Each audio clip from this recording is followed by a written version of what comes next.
Jacob.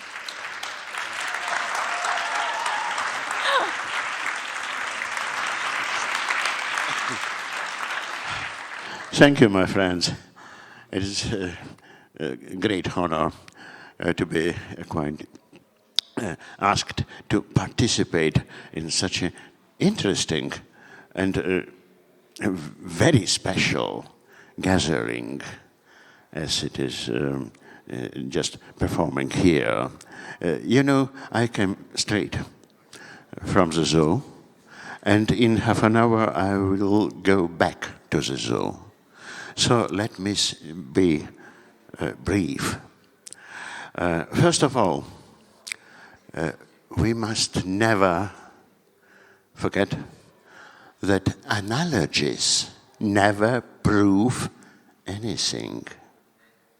Only homologists, genetics, phylogenetical science, phylogenetical evolutionary connections and similarities really, well, can be used as a proof, not analogies. But today I'm going to talk about analogies, because analogies are hints, and very useful hints, just to keep in mind, just to compare some behavioral, ecological, environmental, ecological, and many other aspects in human life and life of other species in regnum animalia, animal kingdom. You see, it is really so with me. I am now for about 55 years. I'm zoologist. I'm studying, I had been, and am still studying animals, mainly parasite-host relationships. I am drawing and painting animals. I am all the time talking about animals. I'm even writing something about animals. But first of all, I am communicating with animals. And it is bliss, my friends. How to communicate with animals? One of the greatest zoologists of 20th century, Dr. Heini Hediger, director to Zurich and Basel Zoological Gardens, great zoologist. He wrote a book, a lifelong attempt to communicate with animals, to understand them. You must talk to animals in specific, species-specific languages. So you must learn chimpanzee language. Let me be a bit, maybe not a very small bit, anthropomorphic today. We're all friends here. So language is a trait, a very specific trait of our species. By the way, our subspecies, Homo sapiens sapiens, in Estonian, has a very interesting, very special name. Päris inimene. Human proper. Not a straight translation from Homo sapiens sapiens. Clever, smart human. Come on. Proper inimene is much better. Believe me. So to communicate with animals, you must learn, let me use this term, language, as applied to other species also. Just today, here and now. You must learn chimpanzee. For example, if in some, or when in some situation, I must call some chimpanzee, some specimen. I must issue a personal call, not for all the chimpanzees, but to some certain specimen, personal call, in chimpanzee language. It is like this. And it is absolutely clear for all the group of chimpanzees, this specimen, this Aleksei, is calling Betty, or Quincy, or Pino, but calling personally this animal. Communicating with tigers. Of course you must learn tigerish, tiger language. And in some cases, I am parasitologist, zoologist, parasitologist, I must check my animals. We have about 9,000 specimens to the Tallinn Zoo collection of 540 species, and only 2 partially applied veterinarians. Okay, of course, parasitologically, I am in charge of the collection, mainly. So I must check on my friend Bronto, Piga, Amur, Vaida, there are so many of them. How do I do this? I call animal, tiger, in tigerish. It is like A-O-U-N, pronounced nasally and fluently, like this. I'm begging your pardon if it is a bit beastly sounding.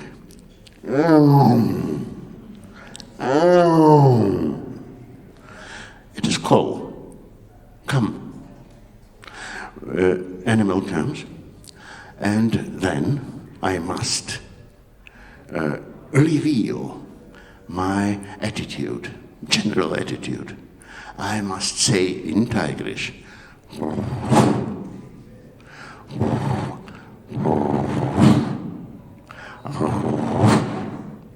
that means, let us be friends. Just now, just here. Okay. What follows is exactly what I, parasitologist, need. He offers me his occiput. And I can take my samples. You see, it is very simple, actually. You just must learn animal languages. Languages, okay, just here, just now, just anthropomorphically, but communication means systems. Okay, but it is not all.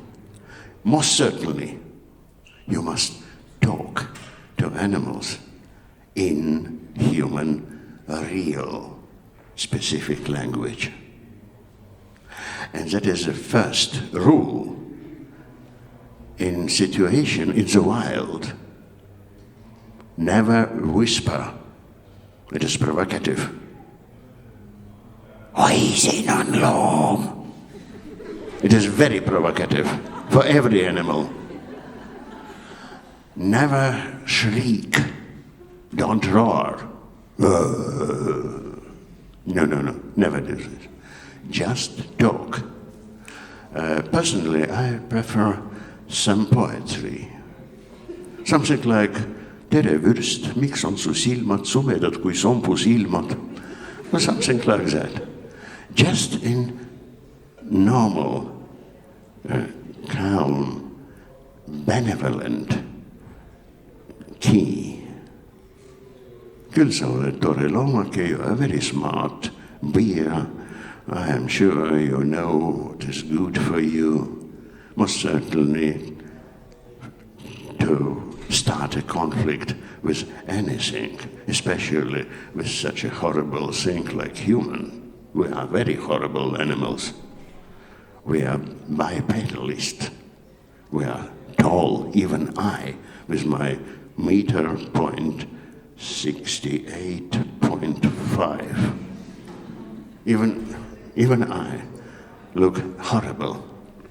For wolves, phobic species, wolves, phobic, really phobic species, very, very cautious. So talking in human language, in Estonian, in English, why not German? No, in German it would be most advisable to sing something, but not speedily, not very stressfully, just like "Es ist so schön am Abend Pummel zu gehen." Am Abend aus dem Mädel. Sorry, my English is interfering with my German. Immer so schön.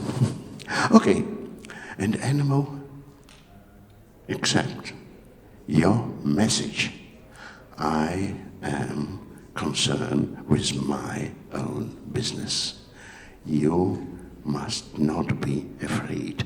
Don't be afraid. Don't you worry about me, because I'm sending you a very certain sign that I don't have any bad intentions, anything against you, anything to you. I am just concerned with my own behavior, my own things, my own business. And I used this talking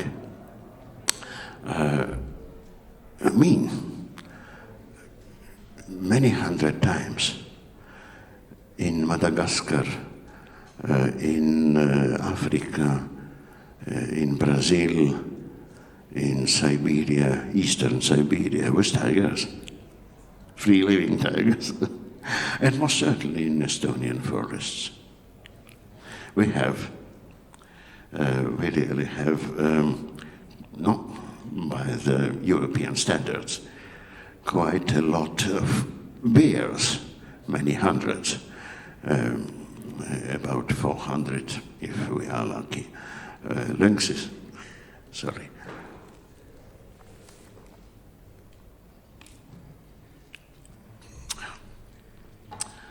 And something like 200 wolf specimen in our fauna.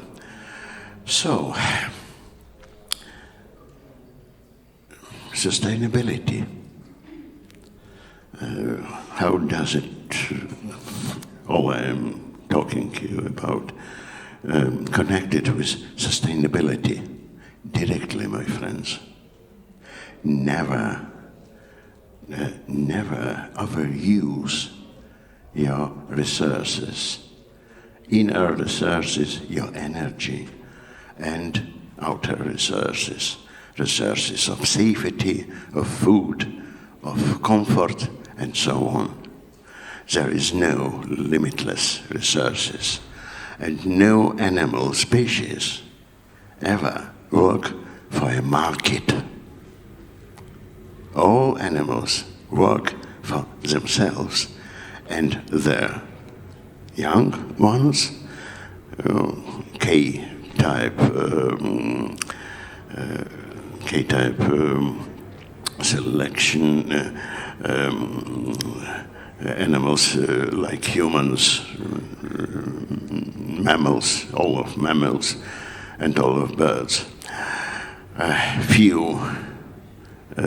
Few youngsters in 1 litter, but every young one have full attention in case of mammals of his mother, and in case of primates, also a father, or some male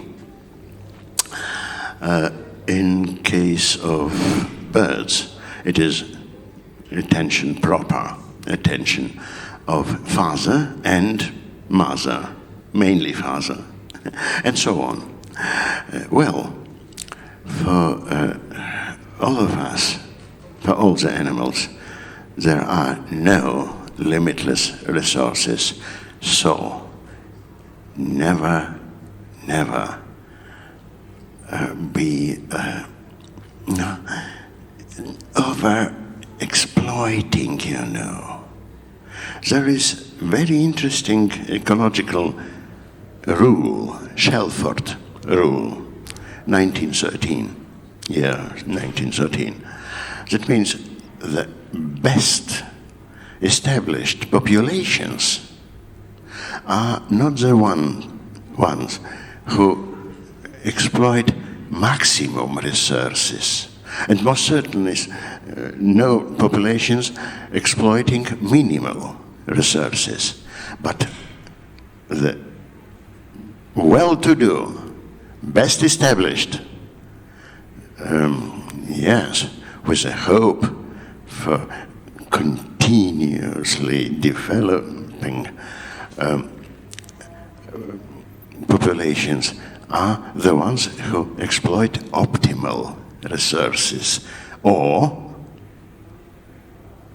exploit resources optimally, optimization. Every predator must find a solution to optimization challenge. He must spend minimal energy to get the optimal amount of food at maximal probability, and in no cases must he risk traumatism. So imagine very peaceful, very cozy situation, say, in African savanna. A lioness hiding in savanna grass. Just lioness, not the male lion. As a hunter, grown-up male lion is a very pathetic performer, really. Ladies of the pride, highly trained, highly experienced specialists. And some 50 meters from here, zebras. Zebras, as all equine animals, are living in a special society which is constructed as a harem, tabun in Turkish, harem of a leading dominant couple, male and female. Now this male must be alert, always alert. Just imagine this zebra male spotted lioness. Well, what's next? He must do. What does he do? He goes in the direction of the lioness, sending message, "Don't try, I see you." What is the response? This message must be responded from the lioness. Response is very, very straight and very simple and understandable. "Don't bother. I am searching for snakes, for lizards. No, I am here. No, don't bother. I am not interested in you." Another, very like this one, example. How to live sustainably.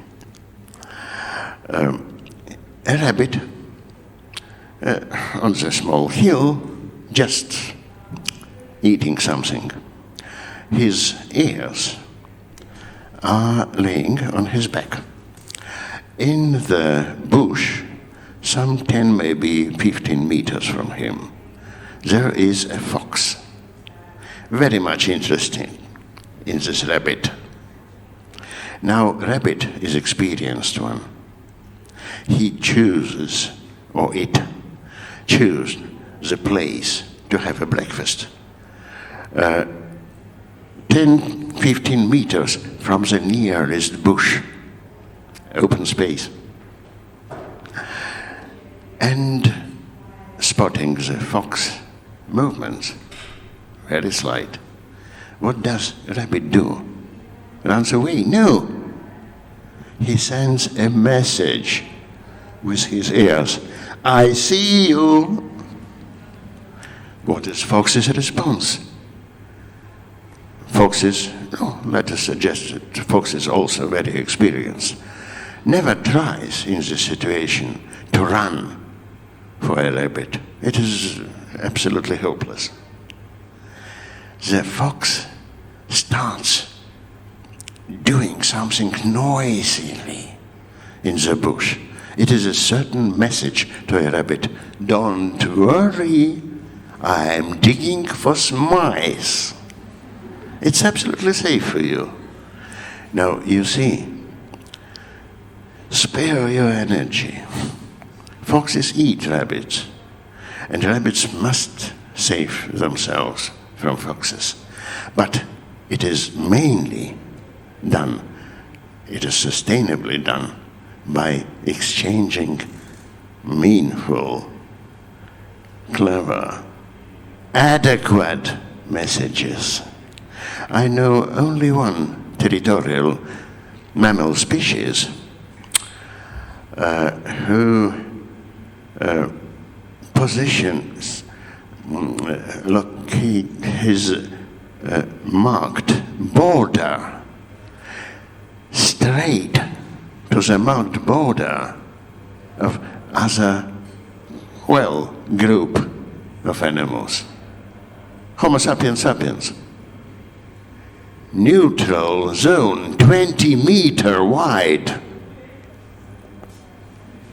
It's a recipe for disaster. Had always been, and would always be. All other species of territorial mammals position or construct the demarked border within many kilometers from the other same species or other tiger and leopard. Never face to face, from 10 meters away, kilometers. So, in the middle, some mile from here, mile from there, there is point of rendezvous. United Tigers organizations, Tribune. We can leave there our messages, communicate, and construct our relations in proper, sustainable way. I am afraid my time is up. Well, come to the zoo, my friend, and we'll continue.